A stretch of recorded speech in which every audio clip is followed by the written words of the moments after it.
Hello everyone, मेरा नाम पूजा मालविया है। मैं आप सभी का स्वागत ऑनलाइन पढ़ाई पर करती हूँ और यहाँ पर हम बात करेंगे आज cell cycle and cell division class 11 standard की एनसीईआरटी बायोलॉजी टेक्स्ट बुक का एक चैप्टर है। बहुत ही इजी वे में, बहुत ही कम टाइम में मैं आपको ये पूरा कॉन्सेप्ट क्लियर करूंगी और हर एक चीज को बताते हुए। तो चलिए आइए सेशन को स्टार्ट कर देते हैं। तो सबसे पहली बात है सेल साइकिल। तो cell cycle and cell division में कुछ इवेंट्स ऑफ वर्क होते हैं जो कि एक सेल कर रही होती है।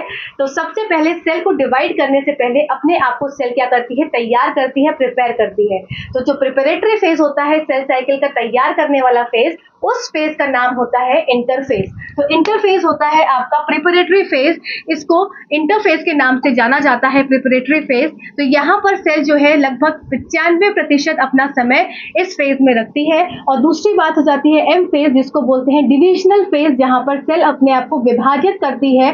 तो ये हो जाता है डिविजनल फेज। यहाँ पर मेटोटिक डिविजन की मैं बात कर रही हूँ, तो सम विभाजन की बात कर रही हूँ। तो यहाँ पर सम विभाजित होगी सेल। इसका मतलब कि अगर जो पेरेंट सेल है ये हैप्लॉइड नंबर का है, तो जो डॉटर सेल्स आएंगे ये भी डिप्लॉइड नंबर के ही आएंगे। ठीक है, तो पेरेंट सेल है जो कि आपका डिप्लॉइड नंबर का है, वो जो आपके डॉटर सेल्स आएंगे वो भी आपके डिप्लॉइड ही नंबर के आएंगे। ठीक है, अब बात कर लेते हैं क्या। तो एम फेज में लगभग एक सेल अगर 24 घंटे में अपने आप को डिवाइड कर रहा है, तो एम फेज को लगभग 5% लगेगा सिर्फ समय पूरे डिवीजन का। मतलब कि पूरे सेल साइकिल में 95% जो समय है वो जा रहा है सेल अपने आप को जब प्रिपेयर कर रही है, और सिर्फ 5% का समय जाता है जब सेल अपने आप को डिवाइड करती है। ये हो गया आपका पहला बिंदु। दूसरी इंपॉर्टेंट बात है कि जो सेल जो है वो डिवाइड कर रही है, तो कुछ ऐसी सेल्स हैं जो कि नहीं डिवाइड करती हैं, तो वो कहाँ एंटर हो जाती हैं, वो हो जाती है एंटर क्यों आपकी जी नॉट फेज में, जिसको बोलते हैं क्विसेंट फेज। तो जी नॉट फेज एक ऐसी फेज होती है जहां पर सेल क्या करती है, जब सेल को डिवाइड नहीं करना होता है तो सेल एंटर हो जाती है जी नॉट फेज में। तो यहाँ पर एक जी नॉट फेज होता है प्रेजेंट। तो ये सेल जो है जब जीवन से एंटर कर जी नॉट फेज में जब सेल एंटर कर जाती है, तो ये हो गया आपका जी नॉट फेज। तो सेल ने यहाँ से यहाँ एंटर कर लिया और अब सेल को डिवाइड नहीं करना है। तो इसका मतलब कि जब सेल डिवाइड नहीं कर रही तो इसका ये मतलब नहीं होता है कि सेल क्या होती है, इनएक्टिव होती है। जी नॉट फेज में सेल हाईली एक्टिव होती है। फॉर एग्जाम्पल कुछ ऐसी सेल्स है जैसे कि जो डिवाइड नहीं करती, जो हमारी ब्रेन सेल्स है, न्यूरॉन्स है, या जो हमारे हार्ट के सेल्स है, ये डिवाइड नहीं करते। तो जब नहीं करते तो ये एग्जिट, ये कहाँ रहते हैं, ये जी नॉट फेज में रहते हैं, जो कि क्या होती है, मोस्ट एक्टिव स्टेज रहती है, पर सेल अपने आप को डिवाइड नहीं करती। या कुछ अन्य सेल्स होती हैं जिनको डिवाइड नहीं करना, तो वो जीवन से एंटर होकर एग्जिट होकर कहाँ एंटर हो जाती है, जी नॉट फेज पर एंटर हो जाती है। ठीक है, चलिए आइए अब स्टेज जान लेते हैं कि जो आपकी इंटरफेज है, जिसको आप बोलते हैं प्रिपरेटरी फेज, या फिर इसको एक और नाम से जाना जाता है, ये आपका हो गया प्रिपरेटरी फेज, या आपको इसके नाम से जाना जाता है रेस्टिंग फेज। तो साइंटिस्ट इस समय ये सोच रहे थे कि इस स्टेज में सेल्स क्या है, रेस्ट कर रही हैं, पर क्या था, सेल्स हाईली एक्टिव थी, क्योंकि इस स्टेज में सेल्स अपने आप को ग्रो कर रही थी, अपने साइज को बढ़ा रही थी, अपने कंटेंट को बढ़ा रही थी। तो यहाँ पर सबसे पहली स्टेज आ जाती है जीवन। जीवन के बाद एस के बाद G2, और फिर एंटर करती है सेल एक माइटोसिस वाली प्रक्रिया में। तो सबसे पहले जीवन फेज एक ऐसी फेज होती है जहां पर सेल अपने आप को ग्रो करती है, बहुत ज्यादा ग्रोथ दिखाती है सेल। दूसरी इंपॉर्टेंट बात है कि ये एक ऐसी फेज होती है जहां पर कंटेंट जो है वो डबल होता है। तो मतलब डीएनए का जो आपका ऑर्गेनेलीज के जो कंटेंट है, यहाँ पर सेल ऑर्गेनेली की मैं बात कर रही हूँ, सेल ऑर्गेनेली का जो कंटेंट है ये क्या होता है, ये डुप्लीकेट होता है। अब यहाँ पर क्या क्या चीजें डुप्लीकेट नहीं होती, जैसे कि डीएनए का डुप्लीकेशन जीवन फेज में नहीं होता है, साथ ही साथ सेंट्रियोज का डुप्लीकेशन जीवन फेज में नहीं होता। तो डीएनए और आपका सेंट्रियोज का डुप्लीकेशन कहाँ पर होता है, तो नेक्स्ट स्टेज आ जाती है एस फेज, जो कि आपकी जब जीवन फेज, जहां पर आपको हाईली ग्रोथ दिखी। ठीक है, सेल ने अपने आप को बहुत ज्यादा बड़ा कर लिया, ये छोटा सेल था, बड़ा होते होते होते बड़ा होता चला गया। तो ये क्या हो गई, ये आपकी जीवन फेज में देखने को मिला, जहां पर कंटेंट सारा सेल ऑर्गेनेलीज ने क्या किया, अपने आप को डिवाइड कर लिया। इसके बाद सेल एंटर करी किसमें, सेल एंटर करी एस फेज में। यहाँ पर क्या होगा, सिंथेसिस होगा। तो किस चीज का सिंथेसिस होगा, डीएनए का सिंथेसिस होगा, प्लस सेंट्रियोल्स भी क्या करेंगे, अपने आप को डुप्लीकेट करेंगे। तो एस फेज सिंथेटिक फेज था, यहाँ पर क्या हो गया, डीएनए ने अपने आप को रेप्लिकेट किया, रेप्लिकेट करने के बाद साथ साथ क्या कर लिया, आपका सेंट्रियोल्स का भी डुप्लीकेशन हो गया। ठीक है। प्लस यहाँ पर एक और प्रोटीन बनता है हिस्टोन प्रोटीन्स, ये भी इंपॉर्टेंट होता है किसके डीएनए के रेप्लिकेशन के लिए, वो भी कहाँ बनता है आपका सिंथेटिक फेज में, एस फेज में बनता है। चलिए अब सेल क्या है, अब एस फेज को क्रॉस करते हुए सेल एंटर करती है G2 फेज में। G2 फेज में क्या होता है, सारी की सारी प्रोटीन्स का सिंथेसिस होता है, जितनी भी प्रोटीन्स का रिक्वायरमेंट होगा जो कि सेल को डिवाइड करने के लिए हेल्पफुल रहेंगी, तो सारी के सारे प्रोटीन्स का सिंथेसिस बनेंगी कहाँ पर, G2 फेज में। अब जो सेल्स को डिवाइड नहीं करना है वो कहाँ एंटर हो जाएंगी, G0 फेज में, और G1 से एग्जिट होकर G0 में एंटर हो जाएंगे। G0 फेज आपकी क्वेसेंट फेज होती है, जो कि आपकी सेल वहां पर डिवाइड नहीं करती पर फिर भी हाईली एक्टिव रहती है। जब ये सारी प्रक्रिया हो जाएगी तो इसका मतलब कि यहां से लेके पूरा यहां तक का पार्ट क्या हो जाता है, ये आपका इंटरफेज हो जाता है। इंटरफेज मतलब कि सेल ने अपने आप को अब प्रिपेयर कर लिया है, अब सेल चाहती है कि सेल डिवीजन हो जाए, तो यहाँ पर एंटर होता है आपका एम फेज, जिसको माइटोटिक फेज बोलते हैं, जो कि सम विभाजन वाली प्रक्रिया करता है, क्योंकि यहाँ पर जो पेरेंट सेल और डॉटर सेल्स जो बनते हैं वो डिप्लॉयड ही नंबर के रहते हैं। ठीक है, यहाँ पर सबसे पहले आएगा आपका प्रोफेज। प्रोफेज ऐसी स्थिति होती है जहां पर एक सेल जो है वो अपना क्या करती है, सबसे पहले अपने आप को कंडेंस करती है, मतलब कि सारे क्रोमोसोम्स जो कि कैसे प्रेजेंट थे, जो कि कुछ इस तरीके से प्रेजेंट थे, एक इस तरीके से फैले प्रेजेंट थे, इस तरीके से ऐसे उलझे हुए से थे, वो क्या करेंगे अपने आप को कंडेंस करना स्टार्ट करेंगे और कुछ इस तरीके से यहाँ पर आ जाएंगे। साथ ही साथ यहाँ पर क्या होता है, न्यूक्लियर मेम्ब्रेन भी क्या होने लगती है, डिसइंटीग्रेट होने लगती है, टूटने लगती है, और जितने भी सेल ऑर्गेनेलीज इसके अंदर प्रेजेंट है वो क्या हो जाएंगे, सेल ऑर्गेनेलीज भी डिसअपियर हो जाएंगे, मतलब गायब हो जाएंगे। ठीक है, तो यहाँ पर तीन चार चीजें आपको याद रखनी है। प्रोफेज ऐसी स्थिति होती है जहां पर सेल क्या करती है, सेल के न्यूक्लियर मेम्ब्रेन को टूटना स्टार्ट हो जाता है, जितने भी सेल ऑर्गेनेलीज है वो डिसअपियर हो जाते हैं। क्रोमोसोम्स का क्या होता है या क्रोमैटिन का क्या होता है, जो क्रोमैटिन है, तो क्रोमैटिन कंडेंस होकर क्रोमोसोम्स बनना स्टार्ट हो जाते हैं। ठीक है, तो आपकी प्रोफेज स्टेज ये खत्म हो गई। नेक्स्ट बात कर लेते हैं, नेक्स्ट आती है आपकी मेटाफेज स्टेज। मेटाफेज स्टेज में क्या होता है, ये जो स्टार्ट होती है मेटाफेज स्टेज, जहां पर न्यूक्लियर मेम्ब्रेन पूरी की पूरी डिसअपियर हो जाती है, मतलब कि अब जो क्रोमोसोम्स जो कंडेंस हो रहे थे वो एकदम खुले खुले घूम सकते हैं इजीली। तो यहाँ पर क्रोमोसोम्स क्या है, कुछ कहीं भी इस तरह से घूमते चले जाते हैं, और साथ ही साथ यहाँ पर क्या होता है, जो ये प्रेजेंट है सेंट्रियोल, तो सेंट्रियोल्स भी क्या करते हैं, ये आपके ऑपोजिट पोल्स की तरफ जाना स्टार्ट होते हैं। मेटाफेज में क्या हो जाते हैं, ये पूरे ऑपोजिट पोल्स में आकर स्थिर हो जाते हैं। ठीक है, और ये क्या बनाएंगे, यहाँ से बनाएंगे स्पिंडल फाइबर्स, और ये इस तरह से यहाँ पर अटैच हो जाएगा। ठीक है, तो मैंने क्या बताया, प्रोफेज में जो आपके सेंट्रियोल्स थे वो अपोजिट पोल्स की तरफ जाने लगे, न्यूक्लियर मेम्ब्रेन डिसइंटीग्रेट कर गई, जो आपका डीएनए कंटेंट था या जो क्रोमैटिन था वो कैसा हो गया, वो कंडेंस फॉर्म में हो गया और क्रोमोसोम का शेप लेना स्टार्ट कर गया। मेटाफेज क्या थी, मेटाफेज वो स्टेज थी जहां पर न्यूक्लियर मेम्ब्रेन पूरा गायब हो गया, साथ ही साथ यहाँ पर क्या हुआ, जो ये आपके सेंट्रियोल्स थे ये अपोजिट पोल्स पर पहुंच गए और इन्होंने क्या किया, स्पिंडल फॉर्मेशन स्टार्ट किया, जो कि हर एक क्रोमोसोम पे अटैच होगा। अब यहाँ पर समझेंगे एक बात कि ये है मेरे पास क्रोमोसोम, अब इस पे अटैच होता है क्या, ये हो गया आपका सेंट्रोमियर, ये हो गया सेंट्रोमियर। ठीक है, अब इसके साइड में प्रेजेंट होता है ये जो मैंने बनाया स्क्वायर सा, ये है काइनेटोकोर। तो काइनेटोकोर ही एक ऐसी जगह होती है जहां से निकलते हैं स्पिंडल फाइबर्स। तो काइनेटोकोर से अटैच्ड होते हैं स्पिंडल फाइबर्स। तो ये एग्जाम में पूछा जाता है कि कौन सी ऐसी जगह होती है जहां से काइनेटोकोर या काइनेटोकोर से क्या चीज अटैच होती है, तो स्पिंडल फाइबर्स इनसे अटैच होते हैं। ठीक है, आई होप यहाँ तक पॉइंट क्लियर हो गया होगा। अब जो लेट मेटाफेजिक स्टेज होती है उसमें क्या होता है, सारे के सारे क्रोमोसोम्स क्या होते हैं, अलाइन हो जाते हैं इक्वेटर पे कुछ इस तरीके से। ये आपके क्रोमोसोम्स अलाइन हो गए इक्वेटर पे और यहाँ पर क्या है, सेंट्रियोल है और जिससे निकल रहे हैं आपके स्पिंडल फाइबर्स इस तरीके से, और ये क्या कर रहे हैं, ये इसको अपोजिट पोल की तरफ खींच रहे हैं। ठीक है, किसको, आपके क्रोमोसोम्स को। एनाफेज में क्या हो गया, स्प्लिटिंग हो जाती है। तो एनाफेज स्टेज हो जाती है आपकी स्प्लिटिंग वाली स्टेज, जहां पर क्रोमोसोम्स अब टूट जाएंगे, दो में अलग अलग विभाजित हो जाएंगे। तो यहाँ पर वापस से सेंट्रियोल्स जिसके पास क्या थे, स्पिंडल फाइबर्स थे, जिन्होंने किससे अटैच किया था, काइनेटोकोर से अटैच किया था, और यहाँ पर ये जो आपके क्रोमोसोम्स हैं ये अब अलग अलग अपोजिट पोल्स पर पहुंच गए।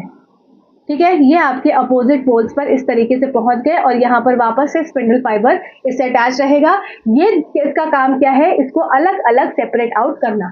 अब बात कर लेते हैं कि एक और इम्पोर्टेंट टर्म कि सारी के सारी स्टडीज जो भी डिस्कवर्स करते हैं वो कौन सी स्टेज में करते हैं, वो मेटाफेज स्टेज होती है, ये बेस्ट स्टेज होती है for the study of chromosomes. ठीक है, अगर शेप की बात करी जाए तो शेप की बेस्ट स्टडी होती है किसमें, आपकी एनाफेज वाली स्टेज में। अब बात करते हैं टीलोफेज। तो टीलोफेज कैसी होती है, ये आपकी कैरियोकाइनेसिस KARYO कैरियोकाइनेसिस वाली स्टेज होती है, जहां पर ये जो एक सेल है ये इस तरह से इसका न्यूक्लियस अलग अलग विभाजित हो जाता है और इसके अंदर वापस से प्रोफेज वाली स्थिति आना स्टार्ट हो जाती है, जहां पर क्रोमोसोम किस तरह से ये इस तरह से वापस से टैंगल फॉर्म में स्टार्ट होना स्टार्ट हो जाते हैं। जितने ज्यादा क्रोमैट आपके सेल ऑर्गेनेलिस थे वो वापस से क्या हो जाएंगे, वापस से आना स्टार्ट हो जाते हैं। तो टीलोफेज स्टेज क्या हो जाती है, कैरियोकाइनेसिस की स्टेज है जहां पर न्यूक्लियस ने अपने आप को डिवाइड किया। तो इसका मतलब ये कैसी स्टेज है, ये आपकी न्यूक्लियर डिवीजन वाली स्टेज है, न्यूक्लियर डिवीजन। तो यहाँ पर क्या हुआ, न्यूक्लियस ने डिवाइड किया और इसकी ये क्या हो गया, ये वापस से क्रोमैटिन मटेरियल फॉर्मेशन होना स्टार्ट हो गया, सेल ऑर्गेनेलीज यहाँ पर बनने स्टार्ट हो गए, सब चीज स्टार्ट हो जाएगी। और इसके बाद क्या होगा, इसके बाद नेक्स्ट स्टेज आती है साइटोकाइनेसिस। ठीक है, तो ये लास्ट स्टेज होती है जिसमें सेल अपने आप को कंप्लीट डिवाइड कर लेता है 2 सेल्स में। तो अब कैरियोकाइनेसिस हो चुकी है, अब इसके बाद क्या होगा, सेल डिवीजन होगा। इसके बाद की स्टेज होती है साइटोकाइनेसिस। साइटोकाइनेसिस एनिमल सेल्स में अलग होती है और प्लांट सेल्स में अलग होती है। एनिमल सेल्स में सिंपल फरो बन जाती है कुछ इस तरीके से और सेल्स 2 में अलग अलग टूट जाती है, सेल प्लेट बन जाता है। प्लांट सेल्स में गोल्गाई बॉडीज का इस्तेमाल होता है क्योंकि यहाँ पर प्रेजेंट होती है सेल वॉल। तो सेल वॉल प्रेजेंट है तो सेल वॉल क्या करेगी, ये सारी स्थितियों को 2 सेल को टूटने के लिए क्या करेगी, रोकेगी। तो उसके लिए यहाँ पर प्रेजेंट होते हैं गोल्गाई बॉडीज। इसको यहाँ पर समझेंगे कि किस तरह से गोल्गाई बॉडीज मदद करती है प्लांट सेल को 2 सेल्स में टूटने में, मतलब 2 डॉटर सेल्स में टूटने में। तो यहाँ पर सिंपल ये क्या हो गई, ये एक तरह से मेरी प्लांट सेल हो गई और ये मेरे पास क्या थे, 2 मेरे पास न्यूक्लियस में डिवाइड हो गए, न्यूक्लियर डिवीजन इसमें हो चुका है। अब यहाँ पर प्रेजेंट है क्या, आपकी प्लाज्मा मेम्ब्रेन और बाहर वाली हो गई सेल वॉल। अब इसके अंदर मैंने क्या बताया कि टीलोफेज में सारे के सारे सेल ऑर्गेनेलिस आने लगते हैं, इसका मतलब वहां पर गोल्गाई कॉम्प्लेक्स भी आ गया होगा।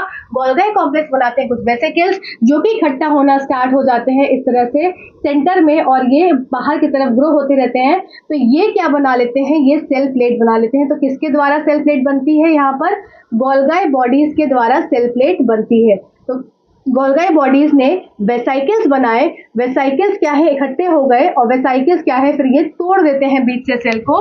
अब ये 2 सेल अलग अलग सेल में विभाजित 2 डॉटर सेल्स में टूट जाती है। तो ये चीज होती है आपकी प्लांट सेल के अंदर। आई होप यहाँ तक आपको सारे पॉइंट्स क्लियर हो। स्टार्ट करने से पहले मैं फटाफट से पिछला रिकॉल करा देती हूँ।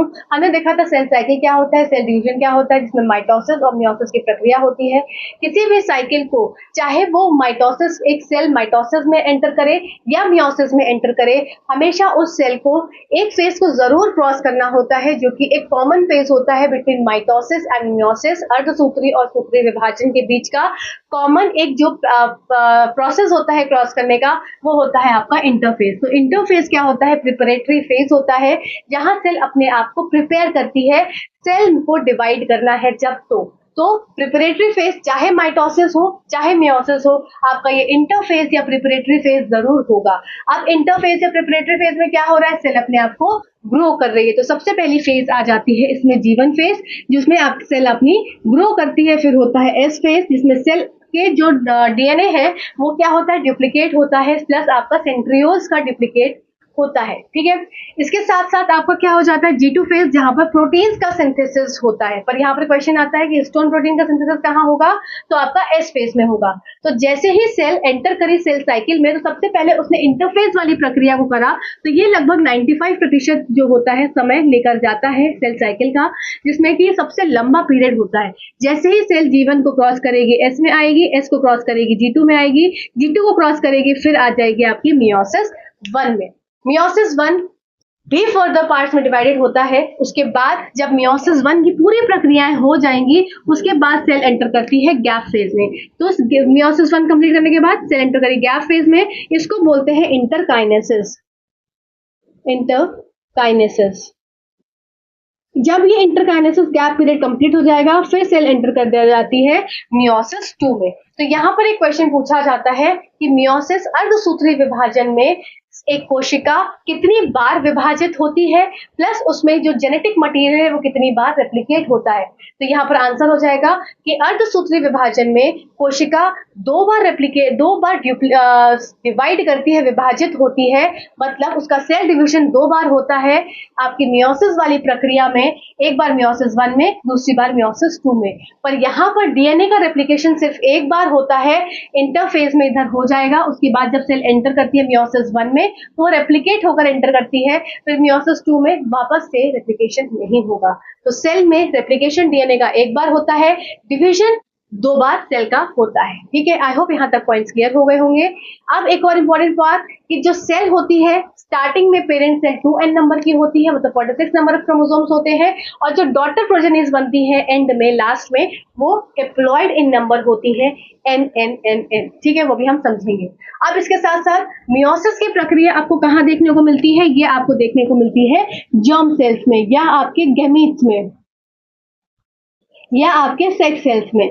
अपार्ट आपका माइटोसिस कहाँ देखने को मिलता है? सूत्री विभाजन आपके सोमैटिक सेल्स में। पर हार्ट के सेल्स, ब्रेन के सेल्स, ये आपके माइटोसिस की प्रक्रिया या किसी भी प्रक्रिया को फॉलो नहीं करते हैं, क्योंकि ये डिवाइड नहीं होते। ठीक है, ये जी नॉट फेज में एक्टिवली पड़े होते हैं। ठीक, चलो यहाँ तक आई होप आपको सारे पॉइंट्स क्लियर हो गए होंगे। आइए अब हम देखते हैं क्या कि मियोसिस के जो फर्दर हमको देखने हैं पार्ट्स। तो मियोसिस में आपका क्या हो जाएगा, जैसे कि प्रोफेज 1, फिर मेटाफेज 1, फिर एनाफेज 1, फिर टीलोफेज 1। ठीक है, ये हो गया यहाँ पे प्रोफेज 1, मेटाफेज 1, एनाफेज 1 और टीलोफेज 1। प्रोफेज 1 फर्दर 5 भागों में डिवाइडेड होता है। जो 5 आपके स्टेजेस होती हैं, स्टेप्स होते हैं, वो यहाँ पर मैंने नोट डाउन किया हुआ है, इसको देख लेंगे। सबसे पहली स्टेज होती है लेप्टोटीन। हम थोड़ा सा रिलेट करेंगे माइटोसिस से। माइटोसिस में क्या हो रहा था कि सब कुछ डिसअपियर हो रहा था, क्रोमोसोम अपीयर हो रहा था। इसका मतलब कि हमारे पास एक सेल के अंदर जो क्रोमोसोम्स क्रोमैटिन मटेरियल के फॉर्म में उलझे हुए उनके गोले के फॉर्म में प्रेजेंट थे, वो कैसे हो रहे थे? वो कंडेंस होना, एक दूसरे के पास पास आना और अच्छे तरीके से अरेंज होने के लिए तैयार हो गए थे और हो रहे थे धीरे धीरे। तो यहाँ पर आपके प्रोफेज में न्यूक्लियर मटेरियल, जो न्यूक्लियर मेम्ब्रेन है, वो क्या हो जाएगा? मटेरियल नहीं, मेम्ब्रेन, झिल्ली जो है वो क्या हो जाएगी? डिसअपियर हो जाएगी। जितने भी सेल ऑर्गेनेलिज थे वो डिसअपियर हो जाएंगे, क्रोमोसोम अपीयर होना स्टार्ट हो जाएंगे। तो यहाँ पर क्या है, क्रोमोसोम को हम इजीली अपनी आंखों से देख सकते हैं। ठीक है, तो इस वाली स्टेज में हमने क्या देखा कि लेप्टोटीन में कि क्रोमोसोम हमको लेटे हुए नजर आ गए। लेप्टोटीन लेटे हुए क्रोमोसोम हमको लेटे हुए कहाँ नजर आए? लेप्टोटीन। क्रोमोसोम कहाँ नजर आए लेटे हुए? लेप्टोटीन। लेटे हुए हमको आई से इजिली विजिबल है, मतलब क्रोमैटिन मटेरियल कंडेंस हो गया है, क्रोमोसोम हमको इजिली विजिबल हो रहे हैं। अब एक पॉइंट यहाँ पर समझो, क्या है पॉइंट कि जीवन फेज में क्या था? जीवन फेज में आपका क्रोमोसोम कुछ इस तरीके से था। एस फेज में क्या हो गया? ये सिंगल सेंट्रोमियर, इससे क्या थे?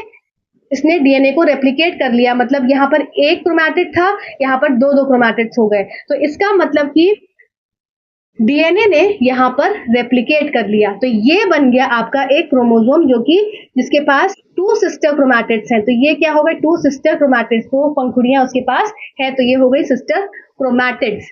अब यहाँ पर इस लेप्टोटीन स्टेज में आप देख रहे होंगे, आपको बहुत सारे क्रोमोसोम्स देखने को मिल रहे हैं। तो यहाँ पर क्या है? ये इसका होमोलोगस पेयर है, ये इसका होमोलोगस पेयर है, मतलब कि समजातीय आपके गुणसूत्र। तो समजातीय गुणसूत्र मतलब कि वही बात है, अगर मुझे अपनी फ्रेंडशिप किसी के साथ करनी है तो मैं कंपैटिबिलिटी देखूंगी अपनी किसी के साथ, फ्रेंड के साथ, तब जाकर मैं उसके साथ अपनी फ्रेंडशिप बनाऊंगी। सेम यहाँ पर क्रोमोसोम्स कब जाकर दूसरे के साथ पेयरिंग करेगा? जब देखेगा कि वो मेरे साथ कंपैटिबल है कि नहीं। तो यहाँ पर ये वाला क्रोमोसोम इस वाले क्रोमोसोम के साथ क्या है? पेयरिंग करेगा आगे चल के। तो वो पेयरिंग कैसे करेगा? होमोलोगस क्रोमोसोम्स के बीच में, मतलब कि समजातीय गुणसूत्र रहेंगे, तब जाकर वो अपने साथ क्या करेगा? पेयरिंग करेगा। तो यहाँ पर आपको इस तरह से क्रोमोसोम देखने को मिल रहे हैं, जो कि एस फेज में हमको डुप्लीकेट होते हुए नजर आए थे। एस फेज में डीएनए ने मटेरियल क्या किया था, डुप्लीकेट कर लिया था, क्रोमोसोम नहीं डीएनए ने रेप्लिकेट किया था। ठीक है, तो यहाँ पर क्या हुआ, क्रोमोसोम्स हमको देखने को मिल रहे हैं। अभी हमको सिर्फ लेप्टोडीन में क्रोमोसोम्स हमें लेटे हुए नजर आ गए, इजिली हमें विजिबल हो गए। नेक्स्ट स्टेज है जाइगोटिन। जाइगोटिन जहां पर क्या होगा, पेयरिंग होगी। अब सोचो युग्मनज कब बनता है, युग्मनज कब बनता है, जब मेल का स्पर्म फीमेल का ओवम एक दूसरे के साथ कंबाइन करता है, फर्टिलाइजेशन होता है, जाइगोट बनता है। सेम वही चीज है यहाँ पर। जाइगोट कब बनेगा, मतलब जाइगोट नहीं बन रहा है, जाइगोट 3 स्टेज है ना, स्टेज जाइगोटीन मतलब युग्मनज से कुछ रिलेट करो। तो जब ये पेयर जो होमोलोगस क्रोमोसोम्स है, ये होमोलोगस क्रोमोसोम, ये होमोलोगस क्रोमोसोम, ये होमोलोगस क्रोमोसोम, ये होमोलोगस, ये इसका होमोलोगस पेयर, ये इसका होमोलोगस पेयर, जब ये होमोलोगस क्रोमोसोम एक दूसरे के साथ पेयरिंग करेंगे, एक दूसरे के ऊपर आकर इस तरीके से बैठ जाएंगे। जब इस तरीके से आकर बैठ गए, मतलब पेयरिंग कर लिया होमोलोगस क्रोमोसोम्स ने, तो क्या बन गया, तो ये आपकी जाइगोटीन वाली स्टेज आ गई, जहां पर होमोलोगस क्रोमोसोम्स के बीच में पेयरिंग हो गई। और जैसे ही होमोलोगस क्रोमोसोम्स के बीच में पेयरिंग हुई, इस टर्म को यूज करेंगे सिनाप्सिस। तो यहाँ पर प्रक्रिया कौन सी देखने को मिली, सिनाप्सिस। तो सिनाप्सिस क्या होता है, it is a pairing between the homologous chromosomes. ठीक, अब इनके बीच में क्या हो जाएगा, आग से निकलेगी, दोनों एक दूसरे के ऊपर आ गए इस तरह से। ठीक है, फ्रेंडशिप एकदम स्ट्रांग हो गई। अब क्या होगा, एकदम से एक कॉम्प्लेक्स बनेगा बीच में, इसको बोलते हैं सिनेप्टोमेल कॉम्प्लेक्स। ठीक है, तो इसके बीच में कौन सा कॉम्प्लेक्स बन गया, सिनेप्टोमेल कॉम्प्लेक्स। अब देखो, ये एक क्रोमोसोम, ये दूसरा क्रोमोसोम, तो ये क्या हो गया, सिंगल सिंगल, और जब एक साथ कंबाइन हो गए तो क्या हो गए, बाइवेलेंट। तो ये क्या बन गया, बाइवेलेंट बन गया। ठीक है, अब ऊपर इसकी पंखुड़ी, ऊपर वाली, और नीचे वाली पंखुड़ी, तो ऊपर वाली 2, नीचे वाली 2, तो क्या बन गया, टेट्राड बन गया। तो एक क्रोमोसोम में जब एक दूसरे के साथ पेयरिंग कर लेते हैं तो वो बाइवेलेंट हो जाते हैं, और क्रोमैटिड्स कैसे हो जाते हैं, टेट्राड फॉर्मेशन में। ठीक है, तो यहाँ पर ये आपका युगली और आपका चतुक्ष ये यहाँ पर फॉर्म हो जाता है। ठीक है, इतना बात क्लियर हो गई। तो हमने देखा लेप्टोडीन में क्रोमोसोम हमको लेटे हुए नजर आ गए, लेटे हुए हमको इजिली आंखों से नजर आ रहे हैं। दूसरे जाइगोटीन, जाइगोटीन स्टेज में पेयरिंग स्टार्ट हो गई, एक दूसरे पे आकर पेयर हो गए। अब क्या करेंगे, अब पेयर हो गए हैं मतलब होमोलोगस क्रोमोसोम्स, मेरी कंपैटिबिलिटी जिसके साथ है उसके साथ क्या कर लिया मैंने, अपनी पेयरिंग बना ली, क्रोमोसोम्स ने अपनी पेयरिंग बना ली। अब पेयरिंग बनाने के बाद क्या है, अपने क्या करेंगे, क्रॉसिंग ओवर करेंगे, अपनी बात दूसरे को शेयर करेंगे, दूसरे की बात सुनेंगे। मतलब अब यहाँ बातों का तो शेयरिंग हो नहीं रही है, यहाँ पे किसकी शेयरिंग होगी, जीन्स की। तो नेक्स्ट स्टेज आपकी आ जाएगी पेकाइटिन। जब ये पैक्ड हो गए, एकदम से पैक्ड हो गए, एकदम से अच्छे से रिलेशनशिप में आ गए, अब क्या होंगे, अपनी एक दूसरे से बातों को शेयर करेंगे। तो यहाँ पर बातें किस फॉर्म में, जीन्स के फॉर्म में। तो ये एक लव स्टोरी चल रही है। अभी क्या थे, लेटे थे, आके लेट के फिर क्या, कंपैटिबिलिटी देखी, फिर क्या करी, पेयरिंग कर ली। पेयरिंग जैसे कंपैटिबल हो गए, रिलैक्स हो गए, एकदम रिलैक्स मूड में आ गए, अब क्या करेंगे, अपनी चीजों को एक्सचेंज करेंगे, तो जीन्स को एक्सचेंज करेंगे। तो नेक्स्ट स्टेज आई आपकी पैकाइटिन। पैकाइटिन में क्या हो जाएगा, यहाँ पर क्रॉसिंग ओवर होगी, एक दूसरे के साथ जाकर इस तरह से कंबाइन हो जाएंगे और क्रॉसिंग ओवर करेंगे, जीन्स का एक्सचेंज करेंगे। तो यहाँ पर आपको क्रॉसिंग ओवर देखने को मिलेगी। इस तरीके से देखिए, यहाँ पर क्रोमोसोम्स अलग अलग थे, अब क्या हुए, एक दूसरे के ऊपर इस तरह से ओवरलैप कर रहे हैं और क्रॉसिंग ओवर कर रहे हैं, रिकॉम्बिनेशन की प्रक्रिया हो रही है। एंजाइम कौन सी यूज हो रही है, आपकी रिकॉम्बिनेज एंजाइम यूज हो रही है, और क्रॉसिंग ओवर एंजाइम भी इसको बोलते हैं, और नाम क्या हो गया, रिकॉम्बिनेज एंजाइम, क्योंकि रिकॉम्बिनेशन की प्रक्रिया हो रही है। अब जेनेटिक मटेरियल का क्या होगा, एक्सचेंज होगा। ठीक है, तो जेनेटिक मटेरियल का एक्सचेंज कहां पर होता है, किस स्टेज में होता है, एग्जाम में पूछा जाता है, तो आपका आंसर हो जाएगा पेकाइटिन स्टेज में जेनेटिक मटेरियल का एक्सचेंज होता है। देखो यहाँ पर नीचे देखो सब लोग वापस से, ये एक क्या है, क्रोमोसोम है। अब ये क्रोमोसोम है तो इसके ऊपर ये प्रेजेंट्स है, क्या ये इसके जीन है, इसको क्या बोल देते हैं, एलील्स। अब इसमें क्या होगा, एक्सचेंज हो जाएगा, ये इसको दे देगा, इधर से अपना ले लेगा। ठीक है, तो इस तरह से यहाँ पर ये इन्होंने क्या किया, क्रॉसिंग ओवर करी, रिकॉम्बिनेशन हुआ, और ये क्या करेंगे, अपनी अलील्स को क्रॉस करेंगे, एक्सचेंज करेंगे। जैसे ही ये सब चीजें हो जाएंगी, अब सोचेंगे भाई सब कुछ ले वे लिया है, दुख सुख सब एक दूसरे को शेयर कर लिया है, अब चलो अपने अपने घर के अपने अपने रास्ते। तो यहाँ पर क्या होगा, जो एक कॉम्प्लेक्स फॉर्म हुआ था इनके बीच में, जो एक आग से निकली थी, तो वो क्या होगी, अब सेपरेट आउट होगी। ठीक है, अब धीरे धीरे जो क्रोमोसोम्स ने जेनेटिक मटेरियल को एक्सचेंज कर लिया है, अब वो सेपरेट भी तो होना चाहेंगे। अब सोचेंगे अब भाई अब चलो अपने रास्ते, अब चलो अब हो गया, सब हो गया, काम हो गया, अब क्या है, अब आगे बढ़ो। तो सिनेप्टोमेल कॉम्प्लेक्स क्या हुआ, डिसोल्यूट होगा, चेज़मेटा का फॉर्मेशन होगा। चेज़मेटा का फॉर्मेशन कुछ इस तरीके से, ऐसा क्रॉस स्ट्रक्चर बन जाता है इस तरीके से,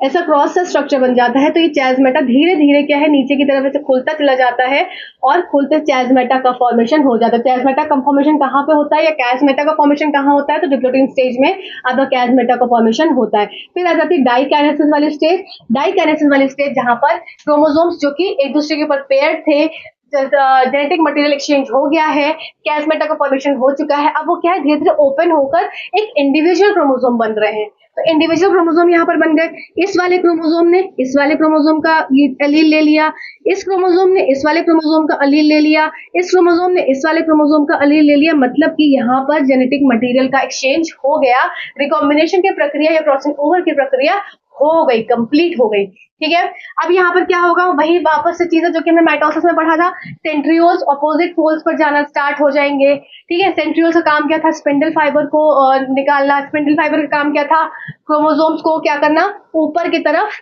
ऐसे ऊपर की तरफ लेकर जाना, मतलब सेपरेट आउट करना, तोड़ना बीच से। तो ये सब चीजें यहाँ पर स्टार्ट हो जाएंगी। अब यहाँ पर जो ये कैज़मेटा है प्रॉपर हट गया और ये क्रोमोसोम्स आपको इसलिए इस तरह से देखने को मिले। आई होप यहाँ तक आपको सारे पॉइंट्स क्लियर हो गए होंगे। हुए सबको क्लियर?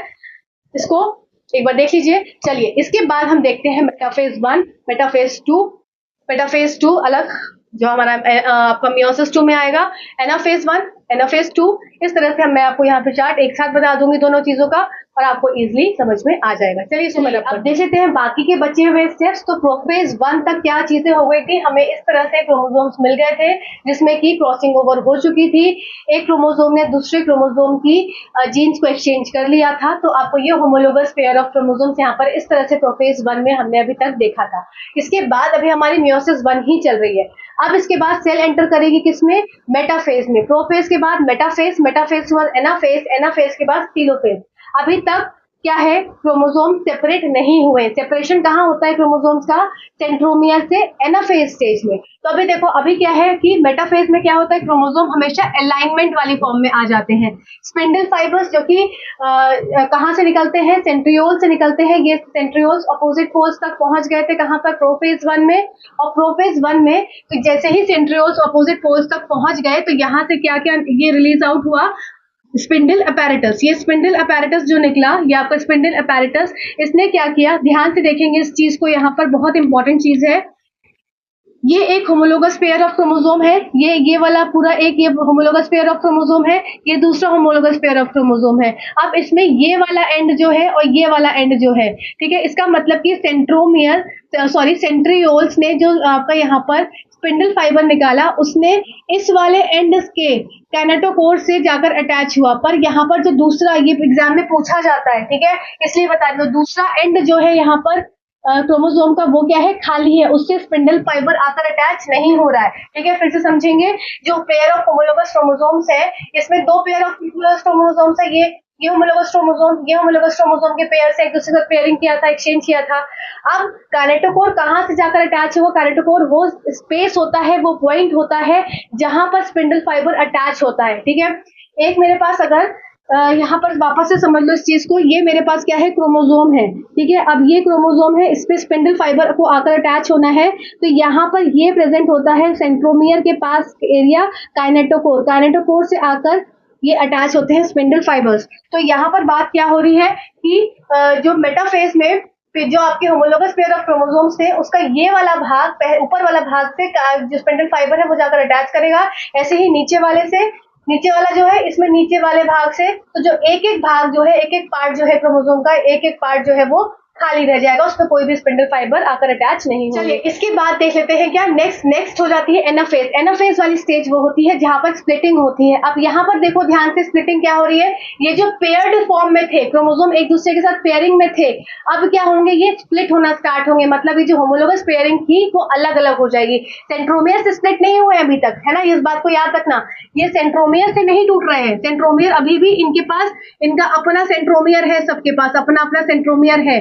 ठीक है, इनके पास अपना अपना सेंट्रोमियर है, पर क्या हो गया, स्प्लिटिंग हो गई यहाँ पर होमोलोगस क्रोमोसोम्स की, होमोलोगस क्रोमोसोम्स पेयर की क्या हो गई, स्प्लिटिंग हो गई। तो एक होमोलोगस पेयर ऊपर चला गया, एक होमोलोगस पेयर नीचे आ गया। ठीक है, ये पॉइंट समझाना है यहाँ पर कि मेटाफेज में प्लेट में आ गए, एक इक्वेटोरियल लाइन में आ गए, इसमें क्या हो गया, सेंट्रोमियर से नहीं, इसमें स्प्लिटिंग हो गई होमोलोगस पेयर्स में, ऊपर चला गया एक पेयर, नीचे रह गया एक पेयर। क्यों, क्योंकि जो ट्यूब्यूल्स है, जो स्पेंडल फाइबर ट्यूब्यूल्स हैं, वो क्या करते हैं, वो स्ट्रेच आउट करते हैं, इस तरह से स्प्लिटिंग करा देते हैं। फिर क्या हो गया, नेक्स्ट स्पेस क्या हो गया, टीलोफेज। टीलोफेज में क्या हो गया, हर एक के पास क्या हो गया, अपना अपना अब न्यूक्लियर मेम्ब्रेन आ गया। न्यूक्लियर मेम्ब्रेन आ गया इस तरह से। तो यहाँ पर क्या हो गया, ये जो क्रोमोसोम्स थे इस तरह से यहाँ पर पहले न्यूक्लियर मेम्ब्रेन आया, फिर ये अंदर की तरफ इस तरह से फोल्ड हो जाएंगे।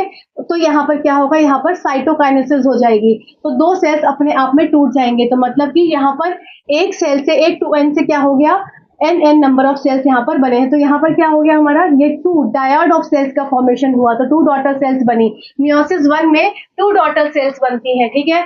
और क्या होते हैं, ये हिप्लॉइड इन नंबर होती हैं, ठीक है, n नंबर की है। तो ये यहाँ पर अब देखो, जैसे ही इस स्टेज में आएगा, डायड ऑफ सेल में आएगा, तुरंत क्या होगा, तुरंत इसको फटाफट थोड़ा सा गैप पीरियड में एंटर करेगा, पर ज्यादा टाइम नहीं एंटर करेगा। ज्यादा टाइम एंटर करेगा तो क्या होगा, सेल वापस से क्या, क्रोमैटिन थ्रेड्स बनने स्टार्ट हो जाएंगे। तो क्रोमैटिन थ्रेड्स ना बने इससे पहले क्या है, सेल को एंटर होना होता है मियोसिस 2 में। तो जैसे ही ये डैड ऑफ सेल्स बन जाते हैं, मतलब 2 ग्रुप ऑफ सेल्स बन जाते हैं, इस तरह से 2 डॉटर सेल्स बन जाती हैं, वैसे ही कहाँ एंटर हो जाता है, फिर मियोसिस 2 में एंटर हो जाता है। और जैसे ही मियोसिस 2 में एंटर हो जाता है तो वापस से प्रोफेज 1 में। अब प्रोफेज 1 में आप यहाँ देख रहे हैं इस तरीके से। तो यहाँ पर तो क्या था, न्यूक्लियर मेम्ब्रेन क्या था, इस तरह से यहाँ पर वापस से सेम माइटोसिस की तरह है, यहाँ पर डिसअपियर होना स्टार्ट हो जाएगी, यहाँ से डिसअपियर हो गई। तो ये 2 सेल्स थे, डायड ऑफ सेल्स है ना, एक नंबर 1 और नंबर 2। तो 2 डॉटर सेल्स जो बने थे, यहाँ पर न्यूक्लियर मेम्ब्रेन डिसअपियर हो जाएगी, ठीक है। डिसअपियर हो गई इस तरह से, जो अपीयर हुई थी यहाँ पर अपीयर आ गई थी वापस से। अब यहाँ पर इस तरह से क्रोमोसोम्स हैं, वापस से जैसे ही वे मेटाफेज में गए तो सारे के सारे कहाँ, इक्वेटोरियल प्लेन में अरेंज हो जाएंगे। सेम जैसे माइटोसिस में होता था, यहाँ पे ये काइनेटोकोर, ये काइनेटोकोर, ये काइनेटोकोर, ये काइनेटोकोर, यहाँ से क्या हो गया, स्पिंडल फाइबर इससे अटैच होकर आ गए मेटाफेज में। और स्प्लिटिंग हो गई किसमें, एनाफेज में स्प्लिटिंग हो गई, इस तरह से स्प्लिटिंग हो गई।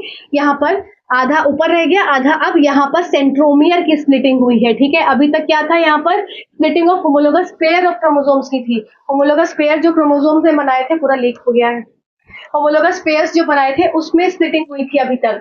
अभी यहाँ पर क्या है, अब यहाँ पर सेंट्रोमियर में स्प्लिटिंग हुई, ठीक है, क्योंकि अब सिंगल सिंगल क्रोमोसोम दिख रहा है, पेयर में नहीं है। तो ऊपर वाला हिस्सा अलग हो गया और नीचे वाला हिस्सा अलग हो गया, इस तरह से। तो स्प्लिटिंग ऑफ सेंट्रोमियर हो गया। तो अब उसके बाद क्या हो जाएगा, इसके बाद जैसे ही ये होगा तो यहाँ पर क्या हो जाएगी, इस तरह से अंदर की तरफ ये न्यूक्लियर मेम्ब्रेन बनना स्टार्ट हो गई। और फिर जैसे यहाँ पर हुआ था सिंपल, फिर साइटोकाइनेसिस हो गई, मतलब कि यहाँ पर आपका कैरियोकाइनेसिस हो गया, कैरियो प्लस साइटोकाइनेसिस दोनों प्रक्रिया हो गई। और यहाँ पर क्या बन गया, टेट्राड ऑफ सेल्स बन गए, ठीक है। यहाँ पर 4 सेल्स बन गए जो कि आपके एन एन एन और n नंबर के हैं, ठीक है। तो 2n से फाइनली एंड रिजल्ट क्या मिल गया हमें, 4n नंबर ऑफ सेल्स मिल गए, n। इस तरीके से हमको लास्ट रिजल्ट मिल गया, हेप्लॉइड नंबर ऑफ प्रोजेनीज हमारी फॉर्म हो गई, ठीक है। तो आइए फटाफट रिकॉल कर देती हूँ। हमने प्रोफेज में स्टेजेस पढ़ी थी, किसमें, मेयोसिस 1 में। तो लेप्टोटीन, जाइगोटीन, पेकाइटीन, फिर आपकी डिप्लोटीन, फिर डाइकाइनेसिस, लेटे हुए क्रोमोसोम्स, फिर पेयरिंग हुई थी, फिर क्रॉसिंग ओवर हुई थी, ठीक है ना। जाइगोटीन में क्या था, पेयरिंग हुई थी, पेयरिंग मतलब एक साथ इकट्ठे हो गए थे। फिर क्या होता आपकी नेक्स्ट जाइगोटीन के बाद पेकाइटीन में पैकेजिंग हो गई थी, मतलब रिकॉम्बिनेशन हो गया था। फिर डिप्लोटीन में क्या था, वो अलग होना स्टार्ट हुए थे, चैज़मेटा का फॉर्मेशन हुआ था, कैज़मेटा या चैज़मेटा जो भी प्रोनाउंस करो। फिर डाइकाइनेसिस में क्या था, क्रोमोसोम से क्रॉसिंग ओवर कर ली थी, एक्सचेंज कर लिया था जेनेटिक मटेरियल, कैज़मेटा खत्म हो चुका था। अब क्या था, प्रोफेज 1 इस तरह से हमको मिल गया था, एक्सचेंज एलील्स थी। अब यहाँ पर मेटाफेज में एक साथ इकट्ठे हो गए थे। एनाफेज में क्या था, स्प्लिटिंग ऑफ होमोलोगस क्रोमोसोम्स, जो होमोलोगस क्रोमोसोम्स है वो स्प्लिट हो गए थे। अब यहाँ पर स्प्लिटिंग हो गई तो इसका मतलब सेंट्रोमियर से स्प्लिट नहीं हुए, पेयरिंग जो एक साथ पेयरिंग थी वो अलग अलग हो गई थी। अब यहाँ पर क्या हो गया, यहाँ पर न्यूक्लियर मेम्ब्रेन हो गई, मतलब कैरियोकाइनेसिस हो गया, फिर यहाँ पर साइटोकाइनेसिस हो गया। तो डैड ऑफ सेल्स हमको मिल गए, 2 डॉटर सेल्स हमको यहाँ पर रिसीव हो गए। जैसे ही 2 डॉटर सेल्स रिसीव हुए, इसका मतलब मियोसिस 1 की स्टेज खत्म हो गई। अब सेल एंटर करेगी मियोसिस 2 में, ज्यादा वेट नहीं करेगी। अदरवाइज यहाँ पर जैसे ही सेल एंटर टेलोफेज को खत्म करती है, वापस से क्रोमैटिन मटेरियल बनना स्टार्ट हो जाता है। तो इसको फटाफट से मियोसिस 2 में एंटर करना पड़ेगा, तो ज्यादा वेट नहीं करना पड़ेगा। जैसे ही मियोसिस 2 में एंटर करेगी तो वैसे ही प्रोफेज में क्या था आपका, टेलोफेज में न्यूक्लियर मेम्ब्रेन आ चुकी थी, न्यूक्लियोलस आ चुका था, वो सब वापस से डिसअपियर होना स्टार्ट हो जाएगा। यहाँ पर डिसअपियर हो गया, फिर वापस से मेटाफेज में क्या था, ये इक्वेटोरियल प्लेन में आ गई थी। अब यहाँ पर क्या होगा, एनाफेज में वही आपके स्पिंडल पैरेटस आ चुके हैं। स्पिंडल फाइबर्स को क्या करेंगे, अपनी तरफ खींचेंगे तो यहाँ पर क्या होगा, स्प्लिटिंग ऑफ सेंट्रोमियर। अब सेंट्रोमियर की स्प्लिटिंग हुई, अब एक क्रोमोसोम ऊपर अलग नीचे अलग हो गया, टूट गया क्रोमोसोम अब सेंट्रोमियर से, फिर से कैरियोकाइनेसिस और साइटोकाइनेसिस हो गई। तो 4 हमें डॉटर सेल्स मिल गए, मतलब 4 हिप्लॉइड डॉटर सेल्स हमको मिल गए, 4 एन नंबर मिल गया, टेट्राएड ऑफ सेल्स यहाँ पर ऑब्टेन हो गया। और यहाँ के साथ साथ आपका एक चैप्टर भी यहाँ पर फिनिश होता है। और आपको कैसा लगा सेशन जरूर बताइएगा। Till then thank you so much for watching this video. Thank you.